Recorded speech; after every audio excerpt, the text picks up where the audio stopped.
A long time ago, I was in the K-pop industry for about 3 years, and today I wanted to talk about my story behind how I became a trainee, also share some audition tips based on my experience. So I'll just jump right into the story. So I've always wanted to become a professional singer, but my family never took it seriously. So in middle school, I entered a local competition to prove to my parents. First year, I auditioned for the competition. I got in, but I didn't win anything. But then the second year, I got first place as the youngest contestant at the age of 13. And then some time has passed. My freshman year in high school, I was thinking that I don't need to go to college because I was gonna become a professional singer. But my parents convinced me that I'll need to go to college, and I'm glad they did. So I studied hard and got into UCLA. At the end of my freshman year in college, everything was going well. I got good grades. I met a lot of good friends. I was enjoying my time at UCLA, but something felt missing. And I realized I haven't been singing in a while. I got worried. I wasn't sure if I'm actually good at this point, so I wanted to prove it to myself and also my family that this is a real goal that I can accomplish. So I thought about it. I was thinking, what can I do? Right then I started researching and I found out that there's a global audition happening in New York for the show called Superstar K. So Superstar K is equivalent of American Idol. This was the very first audition type of show, so it was really popular at the time. It was during the summer, so I was in Chicago and I flew out to New York City with my friend, and we did not tell anybody about this. I didn't tell my family, I didn't tell my friends about the audition at all. First round of audition, you just go in and sign up and you fill out that form with basic information and you get in line and you wait for your turn pretty much. But I just remember going to Times Square probably for the first time and seeing this like tall building. But what amazed me the most was the amount of people waiting in line. I remember there were people waiting in line like multiple blocks down the street. So I got in that line and I waited about a couple of hours, and finally it was my turn to enter the big room. So it was almost like a auditorium size, maybe bigger. There were still a lot of people waiting in line. To my left, there were multiple booths that people were waiting in line to get in. It was finally my turn to go up, and they called us up by the number. I think like 20 at a time, and then we all went into separate booths. I think I sang 2 or 3 songs that night, and I went home. That night, I got a call back saying that I made it to the second round. The second round was in New Jersey the next day. For me and my friend, we woke up super early, like 5:30 a.m. in the morning, and we took the train to New Jersey. This was a broadcasted version of the audition, so it was all the celebrity judges, cameras. I just remember it was such a fun experience because I met a lot of good people there. We shared similar interests, so I remember we were like playing guitar and singing, waiting for our turn. Finally, it was my turn to go. Just remember walking in, I saw those celebrity judges and I was really nervous, but I did my best and I passed. The show provided a ticket to go to Korea for what's called the Super Week. I was part of the global audition, and everyone else who auditioned in Korea, we all gather, and for that week, they just eliminate, or people just get eliminated until the top 10 remains. Only the top 10 is left.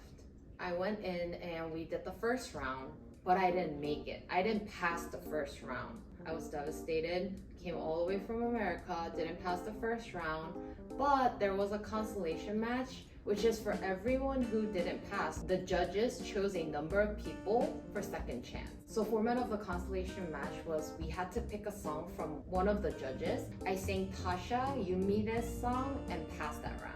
After that was a team match. We were in groups of 5 to 6 people. So I also passed that round, and 저희는 Get Online, Get Online, Get Online 조입니다. 좀 많이 변했겠지.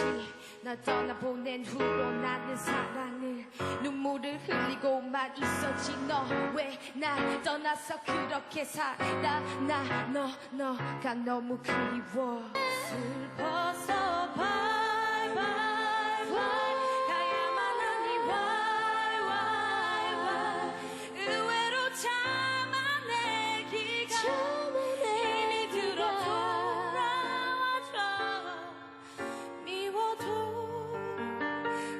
다시 한 번만 첫상 중국고 세 분이 합격하셨습니다. 수고하셨습니다. 축하드립니다.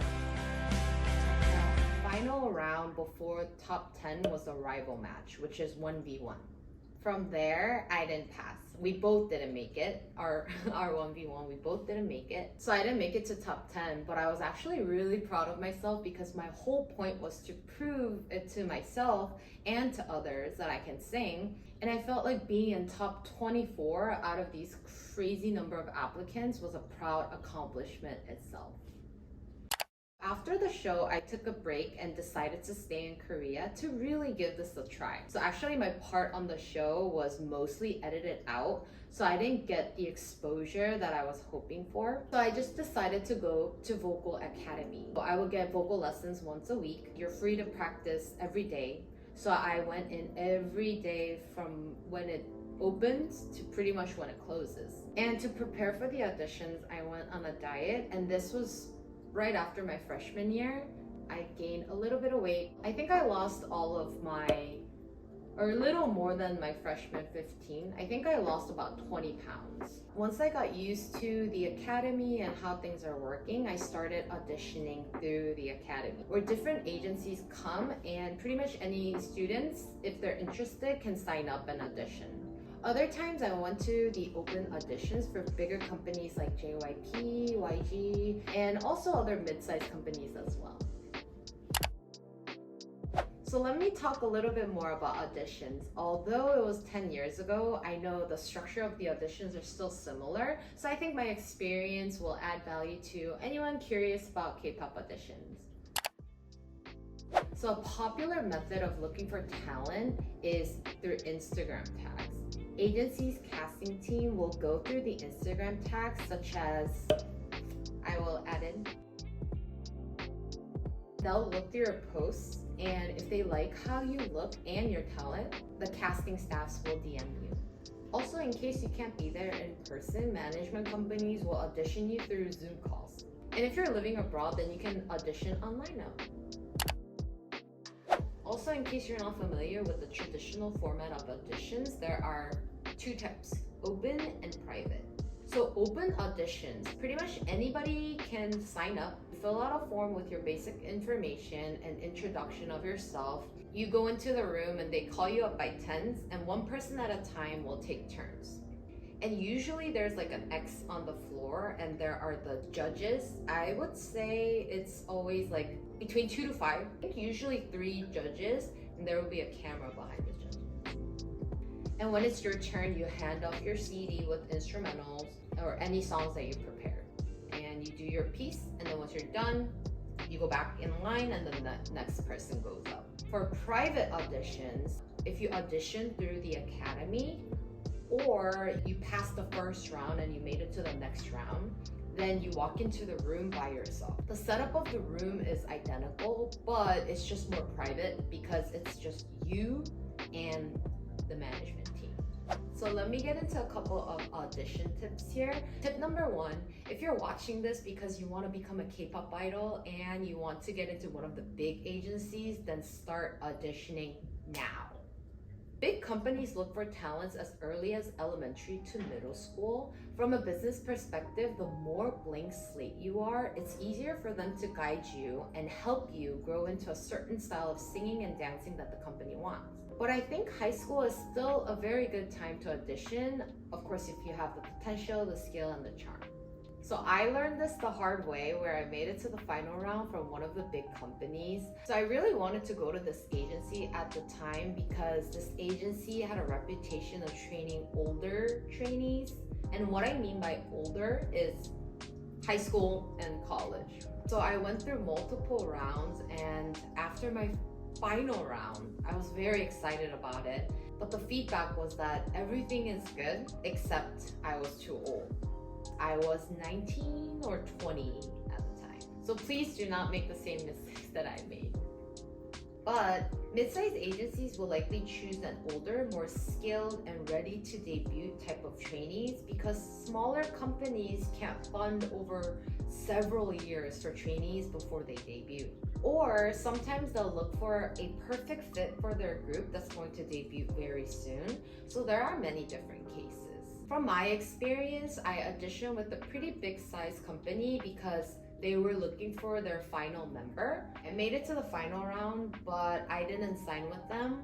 I don't remember much, but what I remember from the meeting is that, well, I met with their CEO and also one of their management staff. The management staff made me stand, and she told me to like twirl, and she picked out different areas where I'd have to get surgery. Pretty much. So tip number 2, always prepare multiple songs in different genres. If they're interested in you and they want to hear more, they're going to ask you to sing another one. Or if they see the potential, but they think the song wasn't the right fit, then they'll ask you to sing another song. So I think it's important to prepare not only multiple songs, but a different style of songs so you can show them different side of you. Also, don't expect them to hear the entire verse and chorus. If it's an open audition, they'll usually hear like the first 10 seconds and they'll say, "Thank you," and that's it. So sing or dance that one part that will make you shine the most. You just gotta get right into it. Tip number 3, what I learned throughout many auditions is that aside from confidence, because we hear that all the time, the most important thing is your charm and character. I've learned in Korea that there are so many talented people out there, and just being good at singing and dancing isn't enough. It's important to be authentic and show them your personality and who you are. At the end of the day, not all idols are the best singers and dancers. Some are good at other things. I've also seen many cases where a person signed with a big agency because they did something funny or witty that charmed the management team. So after getting a couple of feedbacks, I knew I had to audition more before I get older. So I started auditioning as much as I can and finally found and signed with the company I wanted to work with. So I started getting trained by the company, and soon after, 4 of us became a group and we signed a contract and they relocated us and we started living together with the female manager. So I hope the story was interesting and or helpful to you. In the next video, I will take you through what my day looked like as a trainee. I haven't done this in a while, so I think it'll be interesting, so stay tuned for the second ep. So if you have any questions, please leave it in the comment. I'll try my best to answer them. Thank you for watching and have a good day. Bye, Grace.